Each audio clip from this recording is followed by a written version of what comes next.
Hey guys, একটা bad news আছে। তোমাদের জন্য ব্যাড নিউজ কিনা জানি না, বাট আমাদের জন্য তো প্রচুর প্রচুর ব্যাড নিউজ।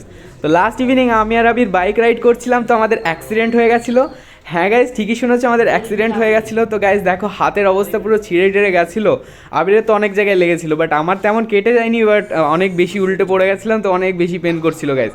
তাই আমরা ডক্টরের কাছে চলে গেছিলাম। ডক্টর তখনকার মতো পেইন কিলার দিয়ে দিল আর একটু মারামপাট্টি করে ছেড়ে দিল। দেন তারপরের দিন সকাল সকাল আমি রেডি হয়ে চলে যাচ্ছিলাম বহরমপুর যাওয়ার জন্য, বিকজ একটু মেডিকেল সেন্টার যাব। তো গাইজ দেখো, বাইকের অবস্থা দেখলেই বুঝতে পারবে যে কতটা বেশি অ্যাক্সিডেন্ট হতে পারতো, বাট আমরা বেঁচে গেছিলাম লাকের জোরে। তো ফাইনালি বাসে চলে আসলাম। দেন বাসে রোড জার্নি কমপ্লিট করে আমি পৌঁছে গেলাম বহরমপুর। বহরমপুরে হাঁটতে এত বেশি অসুবিধা হচ্ছিলো গাইজ, তোমাদেরকে আর কী বলবো, এই কষ্ট কি কাউকে বলা যায়? তো হাঁটতে হাঁটতে ফাইনালি আমি পৌঁছে গেলাম লালদিঘি মেডিকেল সেন্টারের ওখানে, বিকজ আব্বুর কিছু রিপোর্টস আনার জন্য আমাকে বলেছিল। তো আমি যেতে চাইছিলাম না, বাট যেতে হলো। তো গাইজ দেখো, রিসেপশনের এখানে জিজ্ঞাসা করে ফাইনালি আমি স্টেয়ার্স দিয়ে চলে গেলাম সেকেন্ড ফ্লোরে, বিকজ ওখানে রিপোর্টসের সব কিছু সাবমিট করা থাকে। দেন ভেতরে ঢুকতে দেখলাম একটু ভিড় ছিল। তো ভাবলাম যে কোথায় দাঁড়াবো, আমি তো কখনো যাই না মেডিকেল সেন্টারে। দেন এখানে একটু লাইন দেখে দাঁড়িয়ে পড়লাম।